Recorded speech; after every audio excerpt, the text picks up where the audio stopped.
Ողջույն, հարգարժան տիկնայք եւ պարոնայք, առաջին լրատվականի եթերում մեր հերթական քննարկումն է։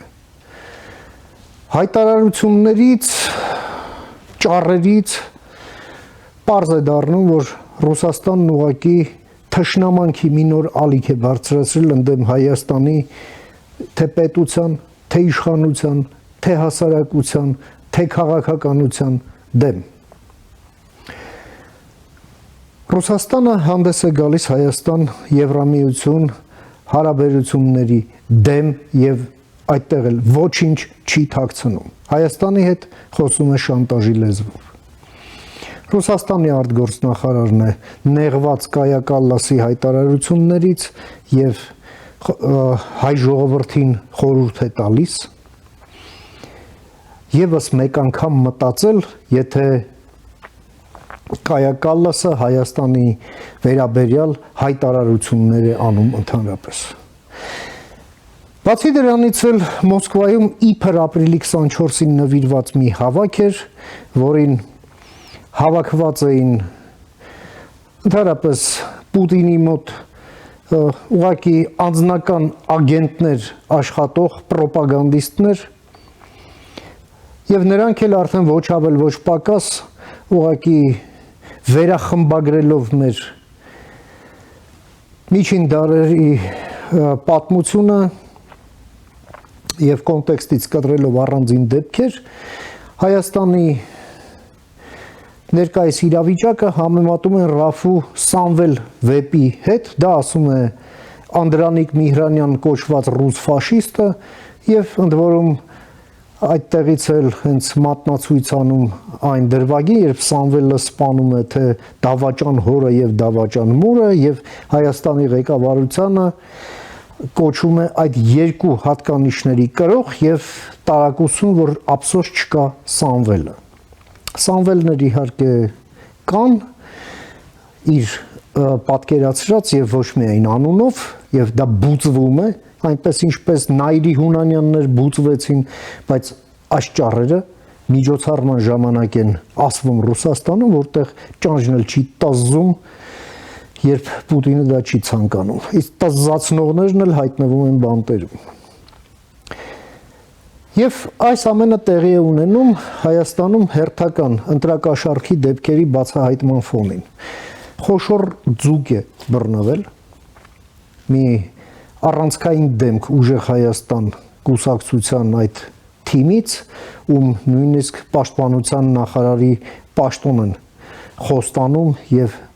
հավակնորդ են համարում, նա էլ իր հերթին ըստ հրապարակված ձայնագրության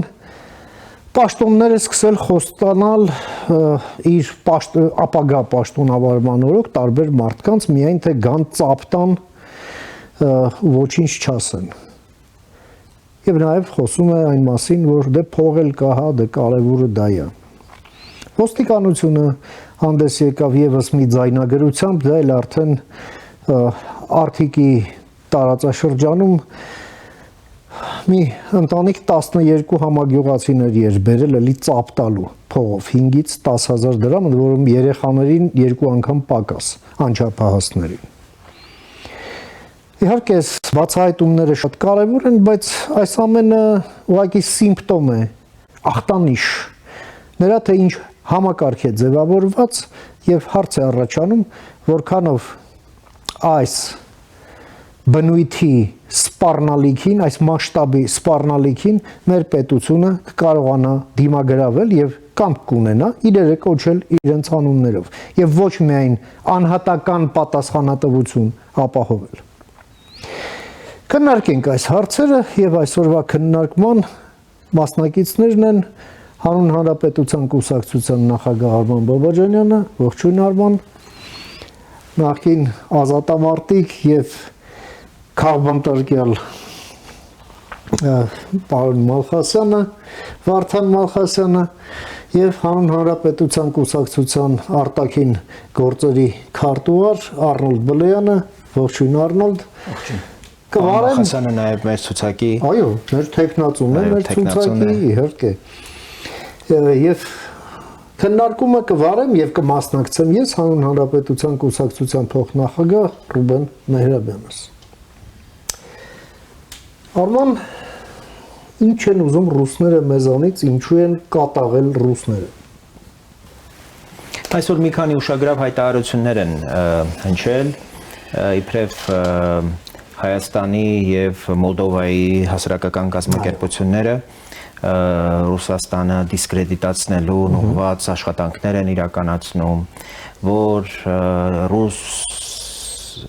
եվրոպացի իրականում ուրեմն այդ քաղաքացիական առաքելության ներկայացուցիչները ոչինչ չեն արել այս ամբողջ ժամանակահատվածում, բացի հայկական համեղ ուտեստներ ճաշակելուց։ Այս բոլորը մենք հասկանում ենք, որ վարկաբեկելու նպատակ ունի ընդհանրապես Եվրոպական միություն Հայաստան համագործակցությունը, որը առաջիկա օրերին ուղղակի իր գագաթնակետին է հասնելու եւ նպատակն է ուրեմն այդ կարևոր միջոցառումներին ընդառաջ հայ հասարակության մոտ ուրեմն հնարավորինս նսեմացնել այդ իրադարձությունների նշանակությունը։ Դրան իհարկե երկրորդում են անխնա տարօրինակորեն Եվրոպայի ժողովրդական կուսակցության կարկառուն կուսակցություն հանրապետական իր այսպես ամբողջ հանրապետական կուսակցությունն իր բոլոր երևելիներով, Աշոտյանով, Սերժ Սարգսյանով, նշելով, որ այդ օրերին պետք է ամեն ջանք գործադրել ուրեմն խափանելու համար Հայաստան-Եվրամիություն գագաթնաժողովը, որ պատմության մեջ առաջին անգամ պիտի տեղի ունենա եւ առհասարակ եվրոպական քաղաքական համայնքի այդ գագաթնաժողովը, ինչի պատճառ դարձել ենք մենք։ Մենք ենք եղել այս պատճառը։ Մենք ենք ի սկզբանե շատ լավ իմացել, որ եթե մեզ հաջողվի այդ 60,000 ստորագրությամբ ուրեմն հասնել օրենքի ընդունման Հայաստանի Եվրոպական միության անդամակցության, Եվրոպական միությունը մեզ այսպիսի ժեստով կպատասխանի։ Եվ մեր ներքին խոսակցություններում մենք այդպիսի տեղեկություններ ունեինք եւ ուղղակի անպատկերացնելի ուրախ եմ, որ մենք Հայաստանի համար այս կարևոր նաեւ իրադարձությունների պատճառներից ենք մեր մյուս գործընկեր ուժերի կուսակցությունների հետ եւ այս ամբողջ ուրեմն ստորագրահավաքին մեր անձնական եւ կուսակցական նյութական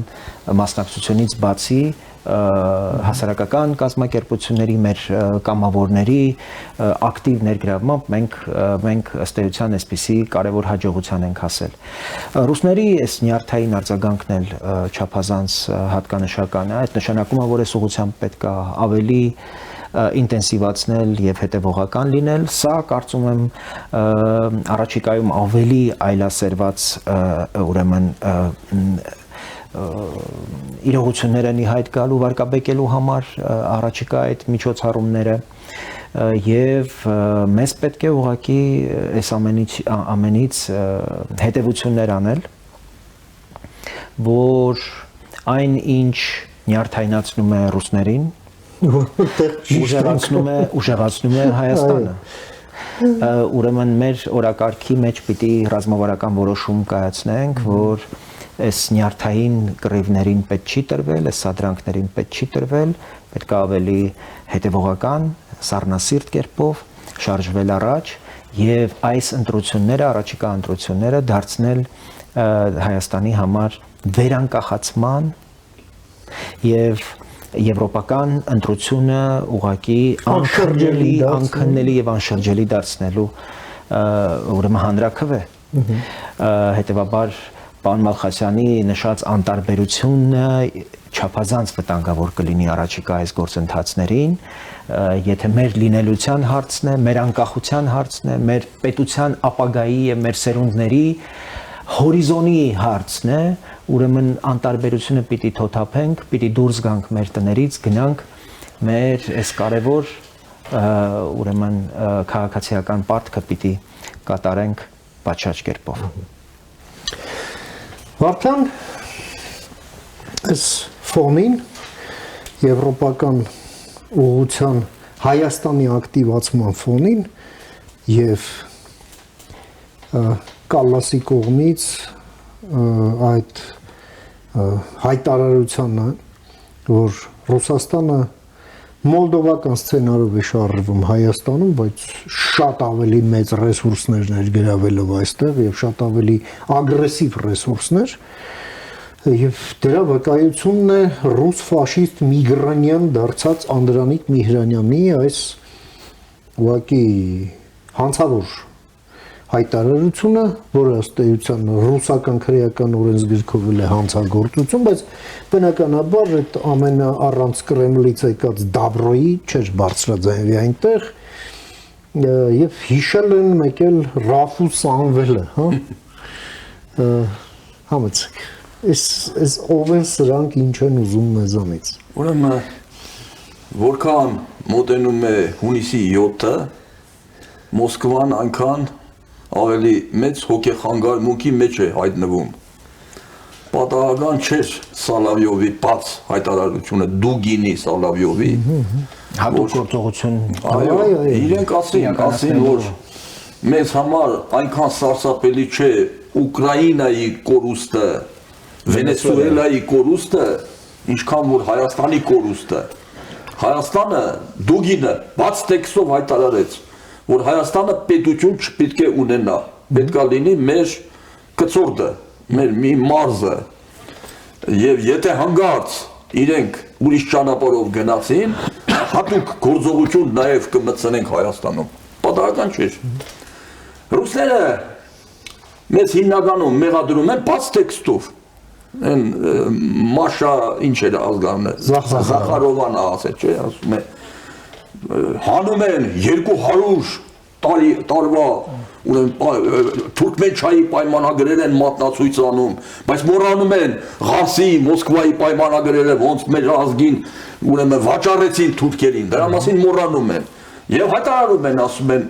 ուրեմն որ Հայաստանը սկսել է մտերմանալ մեզ թշնամի խորապես թշնամի համարվող պետությունների միությանը։ Հետաքրքիր է, այդ որ դուք դրանց թշնամի եք համարում, իսկ ով չի ձեր թշնամին, ձեր շուրջը նայեք ով չի ձեր թշնամին, ամբողջ ոչ թշնամի հարևան չունեն, ոչ թշնամի հարևան չունեն, ամբողջ աշխարհին դարձրել եք ձեր թշնամին։ Ուրեմն Եվրոպայի, արևելյան Եվրոպայի շատ ժողովուրդներ երազում են ազատվել, Հունգարիայում ինչու հեղափոխություն եղավ։ Ռուսներ հեռացեք, 70 տարի ուրեմն պայքարեցին, ռուսներ հեռացեք կարգախոսով մինչև ազատվեցին։ Դուք 56 թվի դեպքերն եք որ 56 թվի դեպքերը, տանկերով 56 թվին ժողովրդին տանկերի տակ տրորեցին, բայց 56 թվի բանը պայքարը արդյունքին հասավ 26 թվին։ Հիմա այս ապուշներին, որ Ֆյոդոր Տյուչևն ասել, չէ, Ռոսիա умом не понять։ Բայց դուք Եվրոպային այդքան ատում եք։ Ու ինքը դա լավ իմաստով է ասում։ Ինչի եք տարել ձեր 300 միլիարդ դոլարը, ուրեմն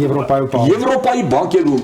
պահել, այսօր վայնասուն եք գցել, թե մեր փողերով Ուկրաինան կռվում է մեր դեմ։ Մեկը հարց տա ձեզ։ Բայց եթե ձեր երկիրը հուսալի է, այդքան դուք վստահում եք ձեր պետությանը։ Ձեր ակտիվները ինչ գործ ունի Եվրոպայում։ Ձեր երեխաները Ամերիկայում, Եվրոպայում ձեր երեխաները մի հատ մատնացույց արեք մի որևէ հարուստ միլիոնատեր ռուսի կամ օլիգարխի, որի երեխաները չեն սովորում Եվրոպայի կամ Ամերիկայի բուհերում։ Մատնացույց արեք մի հարուստ ռուսի կամ օլիգարխի, որը Եվրոպական մեքենա չի քշում, գերմանական, Mercedes, ամենավերջի ձևի։ Հաստատ բուդկա Մոսկվից չի։ Եվ ուրիշ շատ բաներ։ Բժեզինսկի կար Ամերիկայում, շատ հանճարեղ մարդ, լեհեր ազգությամբ։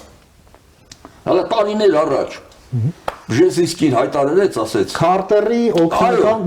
Ամերիկան իր բաները լրիվ իր բաներով գծագրելով ազգային անվտանգության հարցը։ Ասեց թող ռուսները լավ իմանան։ Ինչքան էլ ատոմային ճամպրուկներ ունենան ու կոճակներ, պիտի լավ իմանան, որ իրանց օլիգարխիայի 500 միլիարդ դոլարը գտնվում է արևմուտքի բանկերում։ Եվ այդքանից հետո հարցը, այդ օլիգարխիան ձերն է թե մերը։ Այսինքն այս ապուշները, այս Տյուչևի ասած, որ խելքով չես կարա սրանց հասկանաս էլի, իրանց ամբողջ միլիարդները տրիլիոնից ավել տարել են արևմուտք, որտեղ գիտեմ, որ իրենց երկիրը հուսալի չի։ Ամեն օր փլզվելու ենթակա է Ռուսաստանը, հիմա էլ փլզվում է։ Ձեռքերը գցել են փրփուրներին։ Հիմա զգում եմ, որ օր-առօր ամսական, այդ կարծեմ ես ճշտեցի ես վերջերս, ուրեմն 10 տոննա ոսկի պահոստային ֆոնդից վաճառում են չինացիներին էժան գնով, որ կարողանան վիճակը փրկեն։ Զենք։ Բայց այս զենք վճար են աշխատավարձերը, գոնե զինվորների։ Այս երկիրը խորտակվում է։ Այդ չարիքի նավը ժամ առ ժամ, օր առ օր խորտակվում է։ Հիմա, բայց մենք Միրանյանին հիմա, հա, դրան էլ անդրադառնանք նոր։ Ուրեմն ամենազավեշտն ու ցավալին գիտեք որն է, որ ռուսները ուզում են մեզ դեմ կռվել մեր զենքով, այսինքն մեր ազգի մի հատվածին հանել են մեր դեմ։ Այնտեղ նաև արցախցիներին, հիմնականում, որտեղ արցախցիները գենետիկորեն ռուսացել են։ Պատահական չէ այն ժամանակը, բանը Զորի Բալայանը, որ հլկենտանի էր, քանի նամակ գրեց, որ Պուտինին։ Մենք ուզում ենք, այն ժամանակ մենք ինչքան ջանքեր էինք թափում, որ Արցախը միանա Հայաստանին, արցախցիներն ասում են, չէ, մենք ուզում ենք միանանք ռուսներին։ Ասում են ինչ, մենք մեզ ուզում ենք դարձնել Հայաստանի մի մաս, ոչ, հիմա Անդրանիկ Միգրանյանը արցախցի։ ասենք դրանց։ Երևանցի։ Ուրեմն մեր ազգի մեջ փաստորեն մենք ունենք ողորմելի տականքներ։ Թումանյանը շատ ճիշտ էր ասում էր, այն ժամանակ էլ են այդ դավաճաններն եղել, ասում են մեզ ուրիշ փրկություն չկա, հաստատ ներսից է լինելու մեր փրկությունը, որովհետև մենք ներսից ենք փչացած։ Հիմա այդ ողորմելի տականքները իրենց ազնական շահի համար, թեկուզ մի սպասավոր ունենալու համար, պատրաստ են ծառայել հարյուրավոր տերերի, պատրաստ են լրկել, մորթել, ուրանալ իրանց ազգը, հայրենիքը, ամեն ինչ։ Այդ ձեր ասած Սամվելի հորն ու մորը, ուրանալ իրենց ծնողներին, միայն թե իրենք ունենան ազնական հարստություն։ Ու արդեն մեծ հարցա թե Սամվելի հերն ու մեր նովա։ Ես այստեղ կուզեի հատկապես պարոն Մախասյան, եթե թույլ տաք էլի։ Ընդամենը ամիսներ առաջ ադրբեջանցիների դեմ մեծ շարժում սկսվեց Ռուսաստանում։ Այո։ Ալիևը սանձազերծեց մի քանի ռուսական պետական խմբագրությունների գրասենյակների ուղղակի արգելեց դրանց գործունեությունը, փակեց, շատերին ձերբակալեց։ Ի պատասխան ադրբեջանական համայնքի ղեկավարները ձերբակալվեցին, չգիտեմ, տարբեր մեղադրանքներով, եւ մի ծպտուն ադրբեջանցիները իրենց պետության դեմ չհանեցին։ Ես չգիտեմ իրենք սիրում են Ալիևին, չեն սիրում, կարող ես ում ուզես սիրես, Բաբաջանյանին չսիրես, Փաշինյանին ատես, բայց Հայաստանը սիրել դու պարտավոր ես։ Եվ եթե դու այսքան հասկանում ես քո ինքնությունը կոնե եւ ունես քիչ թե շատ ինքնասիրություն։ Եթե ինքնությունը չես ընդունում, դուրս պրծուկ ես դու։ Սովորական մարդ չես, կներեք էլի, ես շարունակեմ, եթե կարելի է։ Ուրեմն որտեղ ես միտքը չավարտեցի ես։ Հիմա այս դուրս պրծուկը,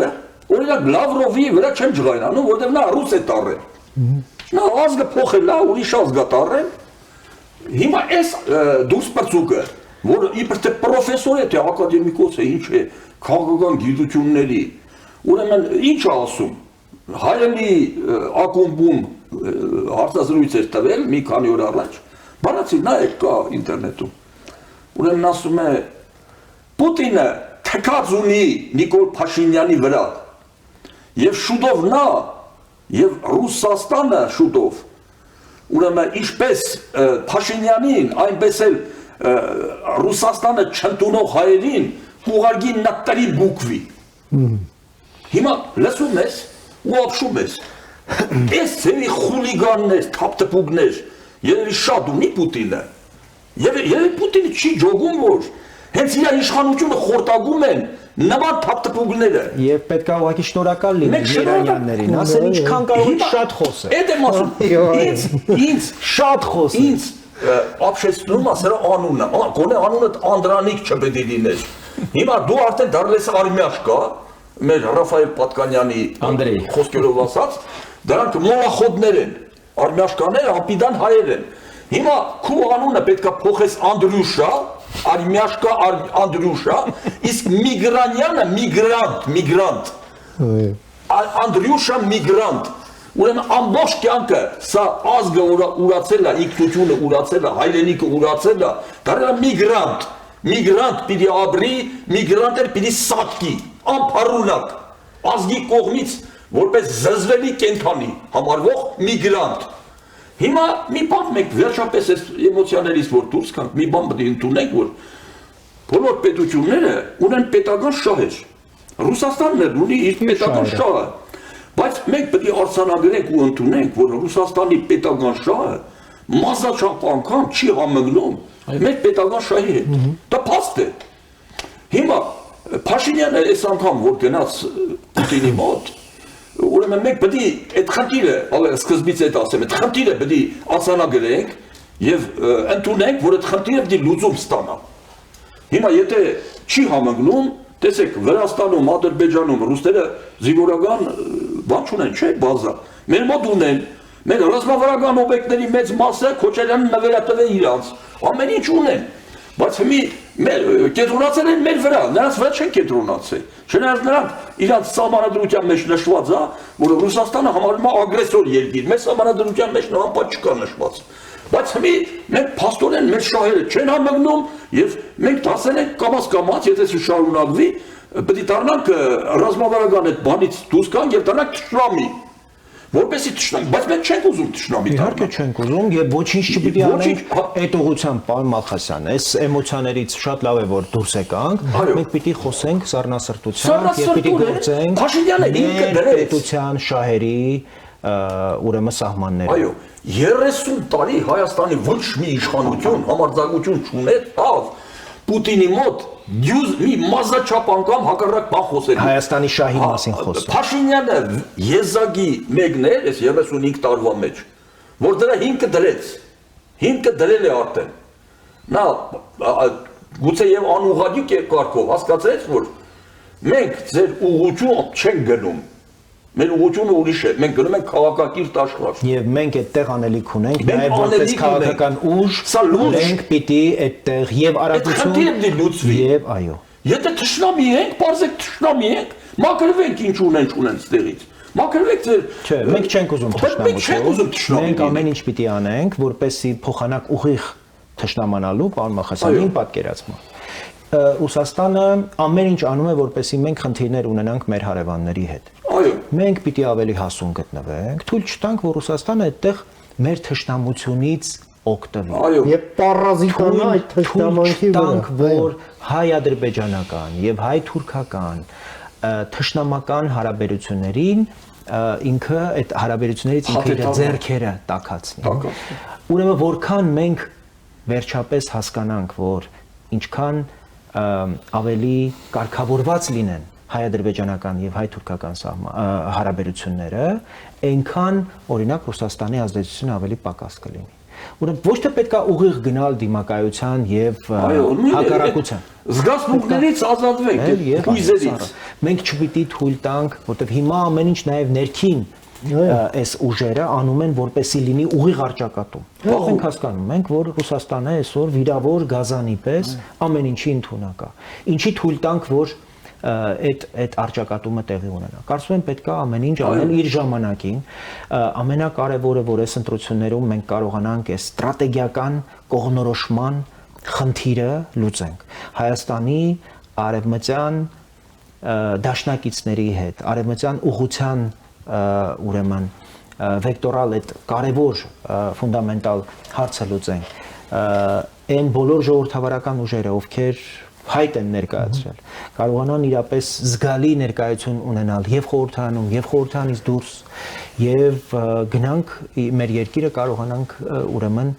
այս ռուսական ճիրաններից, ռուսական ակցանից, այո, կարողանանք մեր երկիրը դուրս բերել։ Դա հնարավոր է, եթե մեր ժողովուրդը հունիսի 7-ին ճիշտ ընտրություն կատարի։ Այո։ Այս բոլորին կարելի է այո շատ մեծ ջղայնությամբ, նյարդերով արձագանքել։ Բայց կարելի է նաև այդ օրը գնալ ուղակի քվեարկել եւ դա կլինի համարժեք շատ համարժեք քայլ դա եւ կլինի պատասխան Միրանյաններին, Մարգոներին, Սեմյոն Բաղդասարովներին, Կարեն Շախնազարովներին, որոնք ամաչում են, որ իրենք հայ են եւ իրենք արդեն խոսում են այն մասին, որ իրենք նույնիսկ հայկական ոչ մի բան էլ չունեն, նոր արմենիզացված, հա։ Այո։ Թուրքիայում 7-8 միլիոն թրկածած հայեր կան։ Այս նրանք էլ 7-8 միլիոնը նրանք են, այս 7-8 հոգիներ թող ռուսացած հայեր են։ 7-8 միլիոնը պատերի տակ խոստովանում են, որ հայ են, գնում են եկեղեցի, սրանք ամաչում են իրենց հայերին։ Արնոլդին խոսք տանք, թողեցինք։ Արնոլդ, տեսեք, փաստորեն Կայա Կալլասը ընդամենը փաստն արձանագրեց, ասենք այն հավաքականությունից տեղեկությունների, որոնք Հայաստանի մամուլում բաց աղբյուրներով հրապարակվում են, տեսնելով այդ զուգահեռները Մոլդովայում տեղի ունեցողի հետ։ Եվ Լավրովն էլ սրտնեղում է։ Մենք գիտենք, որ Հայաստանում բացի այն առաջին սահմանների, հա, այդ մոնիթորինգի առաքելությամբ զբաղվող այդ ուրեմն եվրոպական խմբից նաև երկրորդ առաքելությունն է նոր ձևավորվել, ընդ որում էլի ինչպես եւ առաջինը սկզբից կարճաժամկետ, իսկ հետո արդեն երկարաժամկետ, ինստիտուցիոնալ եւ ոչ միայն հիբրիդային վտանգներով է զբաղվում, այլ նաև պետության հետ համագործակցում է դիմակայունության բարձրացման վրա։ Ռազմավարական հաղորդակցություն։ Այո, եւ ռազմավարական հաղորդակցություն, ինստիտուտների ամրապնդում եւ այլն։ Փաստորեն ինչ ենք մենք տեսնում այս համապատկերում, խնդրեմ։ Նախ մենք տեսանք, որ անձեն եվրադիտորդները շատ ավելի գործուն աջակցություն բերեցին Հայաստանի Հանրապետության սահմանային անվտանգությանը, քան զինված ռուս սահմանապահները, որոնց վռնդեցին։ Այո, եւ իդեպ որ մասից, որ իրենք դուրս եկան, այդ մասը դարձավ ել ավելի անվտանգ։ Եվ այս դրանով մենք կարող ենք նաև հավաստիանալ, որ այդ երկրորդ առաքելությունը եվրոպացիների, որ մենք ակնկալում ենք կապված արդեն հիբրիդային հարձակումներին դիմակայելու, ընդհանրապես նաև կանխարգելիչ գործողություններ իրականացնելու առումով, ես վստահաբար կարող եմ ասել, որ եթե մենք հայերս Հայաստանի իշխանությունը, քաղաքասարակությունը, կուսակցությունները կարողանան շատ ճիշտ աշխատել այդ ամբողջ կոնյունկտուրայի մեջ, մենք կարողանանք դիմակայել եւ միանշանակ է, որ Ռուսաստանը ստանալով այդ հայտարարակ պարտությունը Մոլդովայում, արդեն ավելի փորձված եւ ավելի գազազած, փորձելու աշխատել Հայաստանի եւ արդեն սկսել աշխատել Հայաստանի դեմ, Հայաստանի ուղղությամբ, Հայաստանի պետականության դեմ, հայաստանցիների, հայ ժողովրդի, Հայաստանի քաղաքացիների դեմ։ Այդպես շատ կարևոր է ֆիքսել, որ այնինչ անում է Ռուսաստանի Դաշնությունը, դա ուղղված է շարքային քաղաքացու, Հայաստանի Հանրապետության շարքային քաղաքացու կենսական շահերի դեմ, որովհետև կենսական շահերի մեջ է մտնում Հայաստանի Հանրապետության քաղաքացու ժողովրդավարությունը, մարդու իրավունքների պահպանությունը, հա, ընտրությունը, չկեղծված ընտրությունը, ընտրելու ընդհանրապես ունակությունը, կարողությունը, այդ որ տարիներ շարունակ որ մենք չենք ունեցել այդ հնարավորությունը, մենք կարողանանք մեր իշխանությունը ձևավորել, մենք կարողանանք ձևավորել ընդդիմությունը, իրապես ընդդիմությունը, եւ եթե այսօր մենք ունենք իրապես, հա, իշխանություն, որը գալիս է լեգիտիմ ժողովրդի ընտրությամբ, ցավոք ընդդիմությունը այսօր ինքնիշխան չէ, ընդդիմությունը չի բխում Հայաստանի Հանրապետության պետական շահերից։ Սա ամենակարևոր եւ խիստ անհանգստացնող հանգամանքն է, որ 8 տարի անց հեղափոխությունից 8 տարի անց այսօր մենք ունենք ընդդիմություն, որը չի սպասարկում Հայաստանի Հանրապետության շահերը։ Այն որ ասում են 5-րդ շարասյուն, խնդրեմ, ներկայացված է ազգային ժողովում։ Եվ ինչու օրինակ դուք ձեր խոսքում Ռուբեն հենց սկզբից ասացիք այդ Կանդազի մնացածի այդ դեպքերը, իրականում դա նաև հետևանք է այն բանի, որ 8 տարի անց մենք ունենք այն քաղաքական դերակատարները, որը նախորդիվ 20-25, գուցե 30 տարի բռնի կերպով զավթած էին պահում իշխանությունը Հայաստանում եւ իրենց քաղաքական գոյությունը շարունակվում է։ Այս է ամենակարևորը։ Ոչ միայն գոյությունը, նաև մտադրությունը ռևանշի, ուրեմն հետ գալու եւ իշխանությունը նորից զավթելու։ Այսինքն նախ իրենք հասկանում են, որ օրինական միջոց չկա իրենց համար իշխանություն վերցնելու, ինչ պիտի անեն, ուրեմն իշխանությունը զավթելու այդ միջոցներն են։ Ծափերի համար փողեր տալ, ձայնը գնել եւ օրինակ գնալ նաեւ անթույլատրելի այլ միջոցների, որոնք կարող են տեղի ունենալ օրինակ ընտրություններից մենք ընդհանրապես չափազանց կարևոր է որպեսզի իշխանությունները իրենք նաև պատրաստ լինեն բոլոր տեսակի ոչ միայն նախընտրական զարգացումների, նաև հետընտրական, որովհետև այստեղ մենք հիբրիդային բառը անդադ օգտագործում ենք, բայց դրա հետ կարևոր մի ուրիշ բառ կա, որի վերաբերյալ մշտապես մենք կարևոր արձանագրում ենք անում։ Հիբրիդային պատերազմ։ Պատերազմը ովքեր են վարում։ Թշնամիները։ Պարոն Մալխասյան։ Բանալի բառը այդտեղ պատերազմն է, ոչ թե հիբրիդայինը։ Եվ եթե դուք շատ ճիշտ եք ասում, որ քաղաքացին է թիրախը եւ քաղաքացու կենսական շահերը, այո, այս պատերազմի նպատակը մեր քաղաքացուն սպանելն է եւ ստրուկ ձևավորելը։ Իրենց քաղաքացի պետք չի, պետությունն էլ իրենց պետք չի։ Պետությունը իրենց հետագայում իրենց ալանին պիտի խանգարի։ Թուրքերը հաշտ չեն հայ ժողովրդի ֆիզիկական գոյության հետ, այնպես էլ ռուսները հաշտ չեն մեր պետականության գոյության հետ։ Եվ այն ուժերը, ովքեր ստորաբար ծառայում են այդ նպատակին, Պուտինի անձնական էմիսարներն են ու կլիենտները, թող հիշեն, որ նոյեմբերի 9-ի այդ տխրահարչակ հայտարարությունը, որի հեղինակը Պուտինն էր, այդ եւ այսօր ջատագովում են այդ հայտարարությունը, ասում են, որ այդ հայտարարությունը եթե Հայաստանը իրագործեր, Ղարաբաղը էս կլներ, այն կլներ։ Լաչինը չէր փակվի։ Պարոն Մալխասյան, դուք հիմա 100-ամյա վաղեմության իրադարձությունները եք հիշում։ Մոռանում եք, ախր աչքերիս առաջ տեղի ունեցած այն, որ մեր աչքի առաջ է տեղի ունեցել, եւ պարտավորություններ, որոնք ներառված են եղել իր հեղինակած հայտարարության մեջ։ Իր պաշտպանության նախարարը հայտարարել է, որ Ղարաբաղի տարածքում Թուրքիայի հետ փայլուն օպերացիա են իրականացրել։ Դուք եկել եք մեզ ասում եք գուբերնիա թե վիլայետ, իսկ ի՞նչ տարբերություն ձեր միջև։ Դուք երկուսն էլ մեր պետության եւ մեր ժողովրդի հակառակորդներն եք։ Եվ մենք պիտի մեր գործողությունները Պուտինը սկզբից ցանկի եկավ համբյուրեց Հեյդար Ալիևի գերեզմանը։ Հետո ուրեմն դրանից հետո օղակի մեջ առած սովի մատնեց արցախցիներին։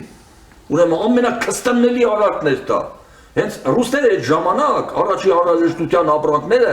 արցախցիների վրա վաճառում էին 100 անգամ տանկ գնով։ Այս բոլոր բաները ես զարմանում եմ, որ մեր Արցախի քույրերն ու եղբայրները ուրեմն չեն հիշում, մոռացության են մատնել։ Արնոլդ, այսօրվա բացահայտված դեպքը ոչ առաջինն է, ոչ էլ վստահաբար վերջինն է լինելը, բայց ինչն է ուշագրավ։ Իհարկե, ցանկացած հանցագործության համար կատարողը կրում է անձնական պատասխանատվություն, դա ոնց որ իրավաբանության սրբության սրբոցն է, բայց ի վերջո ինչա ինքնագլուխ այս պերսոնաժը վերցրել ինչ-որ փողից խոսակցություններ, փող են տալի, փող են առնում, պաշտոնախոստանում, մենակ եկեք ծափ կտակ։ Այս ոստիկանության բացահայտումը, հա, շոր ընտանիք վերցրել է տարել է, նայել է ինքնագլուխ արել, թե սա այնուամենայնիվ արդեն ձևավորված ենթակառուցվածքի ուղղակի բացահայտված մի ֆրագմենտ է։ Ոնց որ ասում են եւ պետք է ենթադրել, որ դրա ուրիշ մեծ ցանցային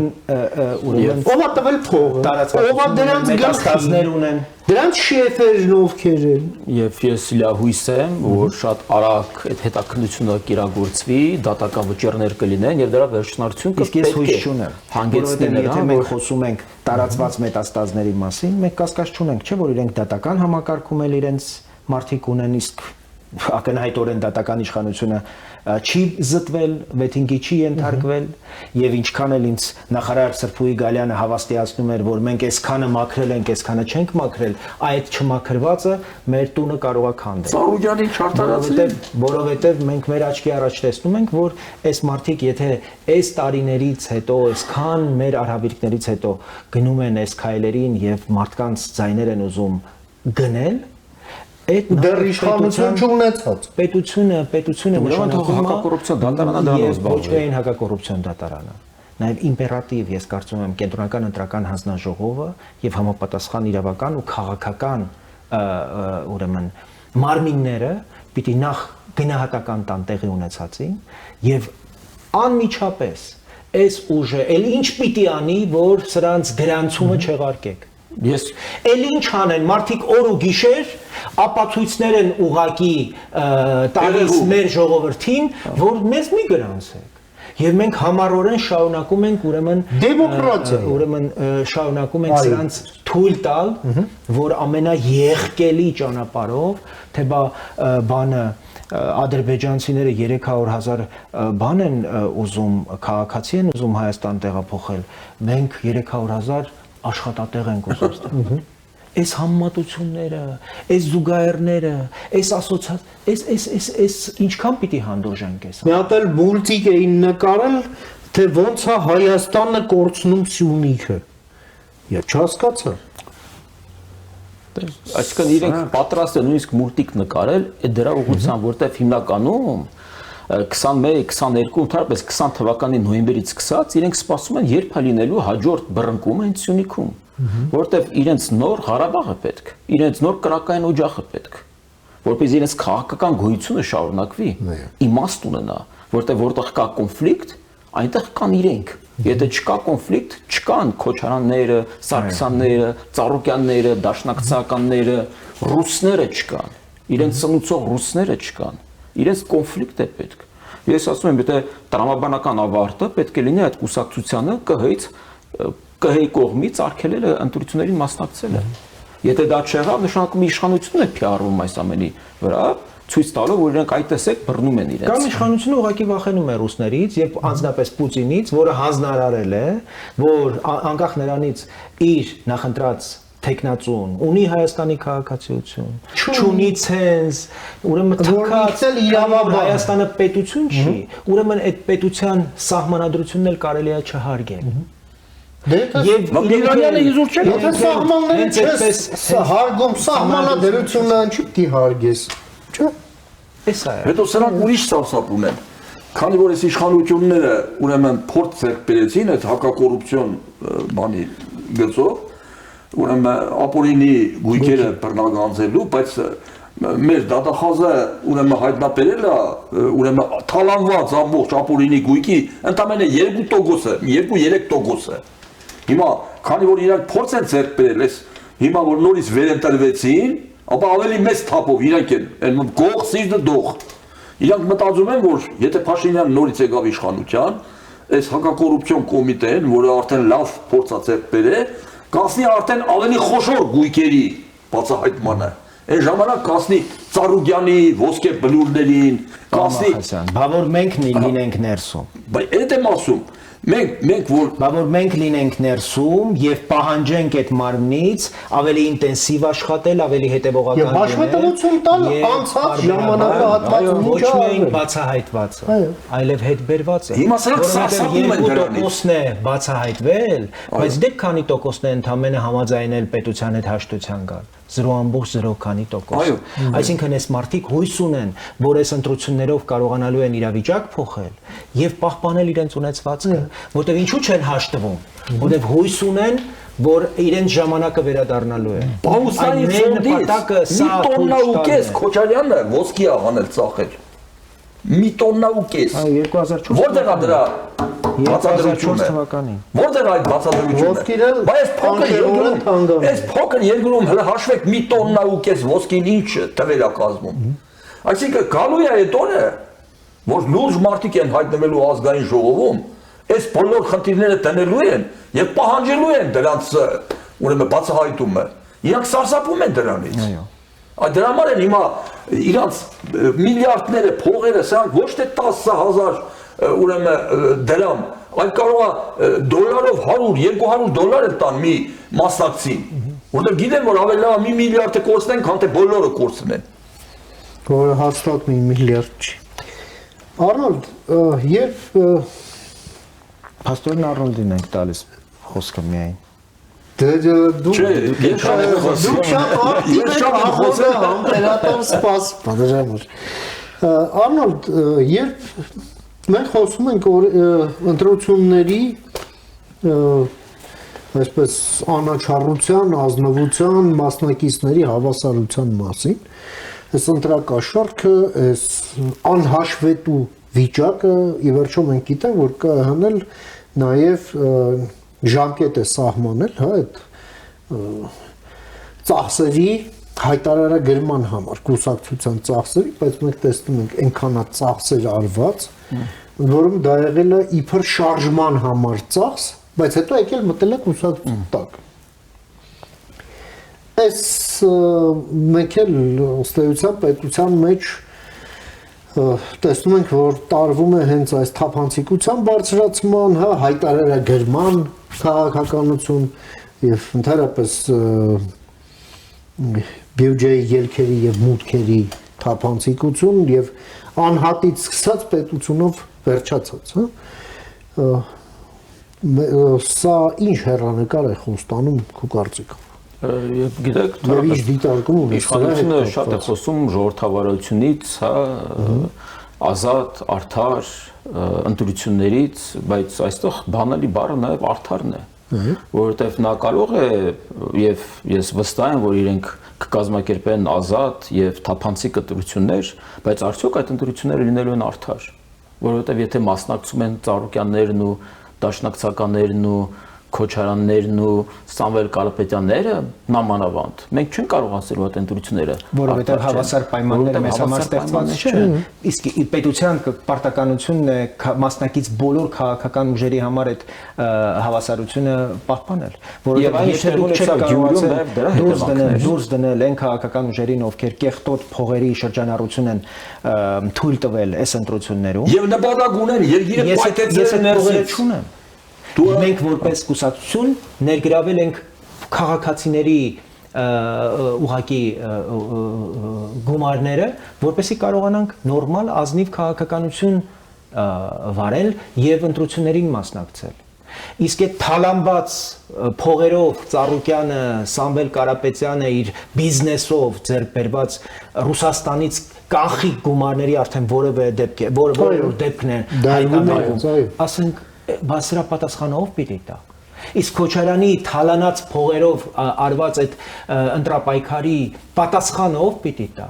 Եվ վերջապես այս շնաձկների մեջ մենք նորաստեղծ ուժ ենք, 6 տարվա կուսակցություն ենք, մենք ինչպես պիտի գոյատևենք։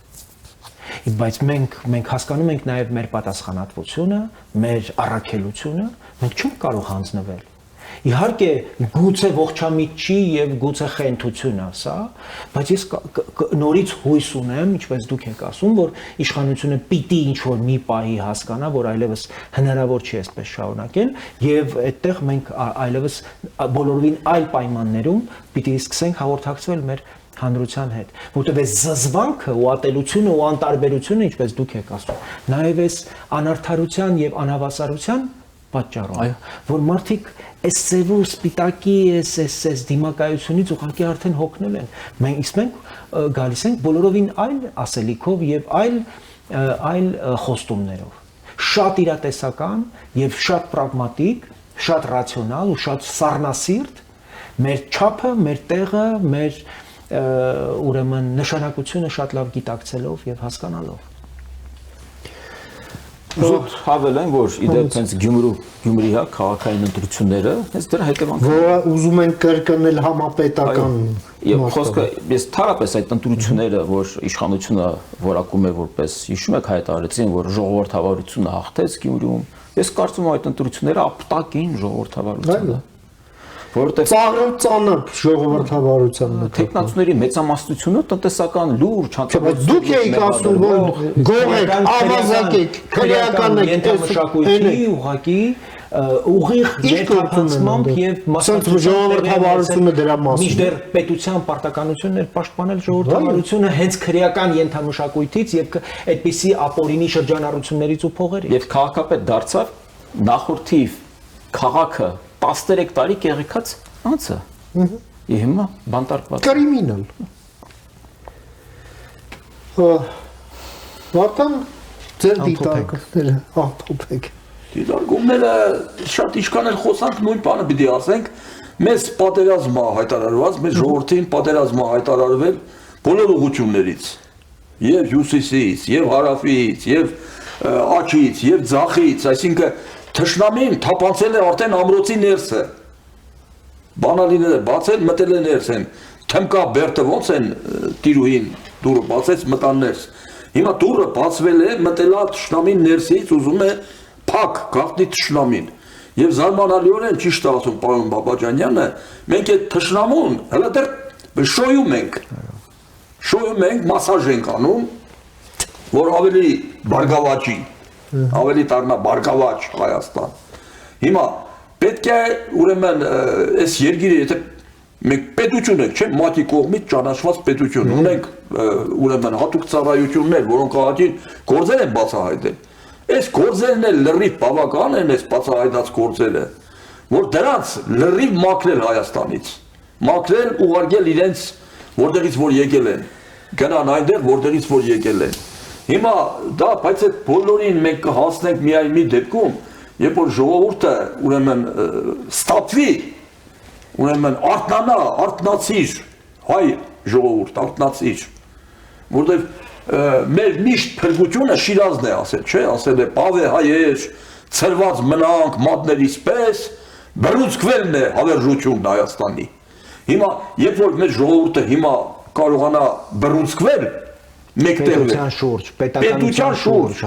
առողջ ուժերի շուրջ բռունցքվել, ինչքան էլ այս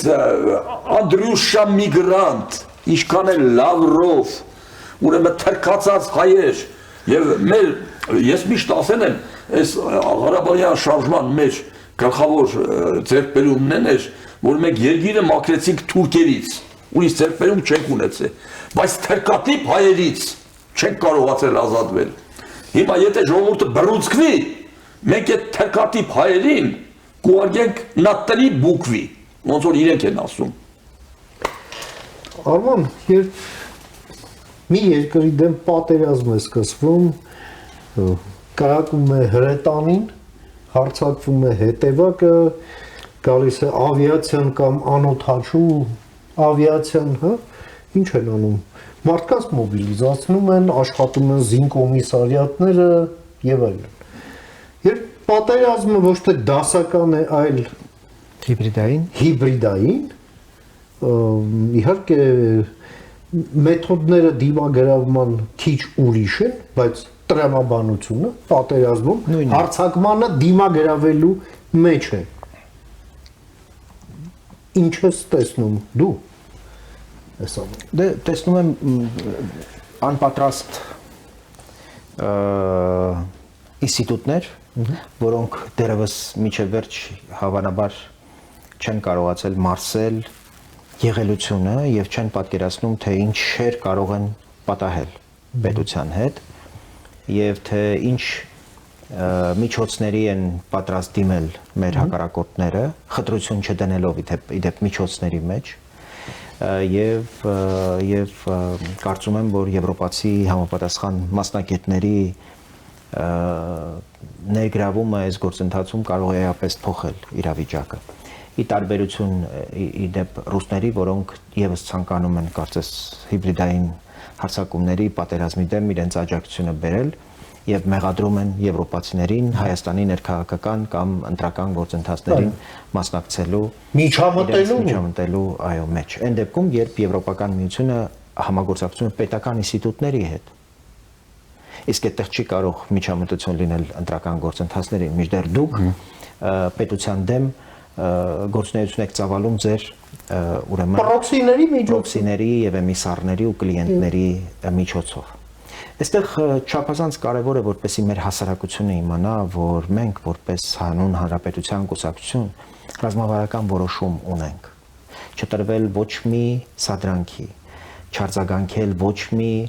հերյուրանքի եւ ուրեմն որևէ փորձի մեզ հունից հանել։ Մենք պիտի մեր ընթացքի մեջ լինենք անխախտ, անվրեպ, հետևողական, շարունակելու ենք իրերը կոչել իրենց անուններով, ռուսներ կլինեն, թուրքեր կլինեն, այս վախը, որ պարալիզացրել է իշխանության միտքը, գործ ունենալ ռուսների հետ, թուրքերի հետ, այդ պիտի մենք հաղթահարենք։ Եվ ես հասկանում եմ, այո, իշխանությունը մենակ է ազգային ժողովում, վախենում են գործ ունենալ թուրքերի հետ, ռուսների հետ, այլոց հետ։ Դրա համար կարևոր է որպեսզի ընդհանրապես այս գործընթացները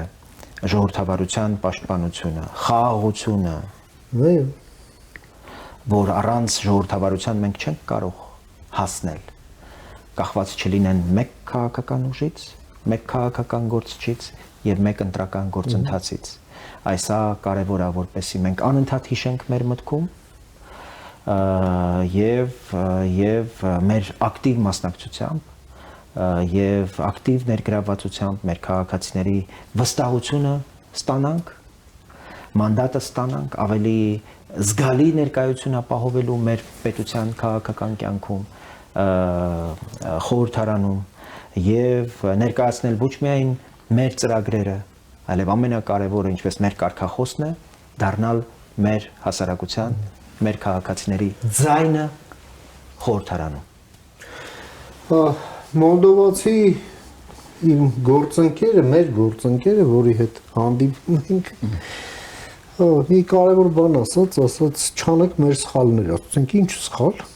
ասաց երբեք չթերագնահատեք ռուսներին։ Նրանք միշտ ձև կգտնեն անել մի այնպիսի ստորություն, որը դուք չեք էլ սպասում։ Այս ամենը իհարկե վերաբերվում է նաև մեր պետության ինստիտուտների համար պատասխանատուների։ Սա վերաբերվում է քաղաքական դասին, սա վերաբերվում է քաղաքացիներին,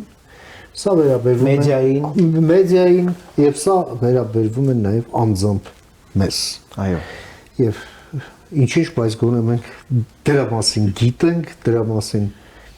մեր իմացածն զգուշացրել ենք, զգուշացնում ենք եւ զգուշացնելու ենք եւ անելու ենք մեր ուժերի ներածին չափով ամեն ինչը ուղղակի երկիրը պահելու եւ մեր ազատությունները պահելու համար։ Շնորհակալ եմ։ Շնորհակալություն ձեզ։ Շնորհակալ եմ Վարդան, շնորհակալ եմ Արնոլդ։ Շնորհակալ եմ մեզ այսքան դիմանալու համար հարգարժան տիկնեք եւ պարոնեք։ Միշտ նոր հանդիպում, խաղաղություն եւ բարի մնացեք։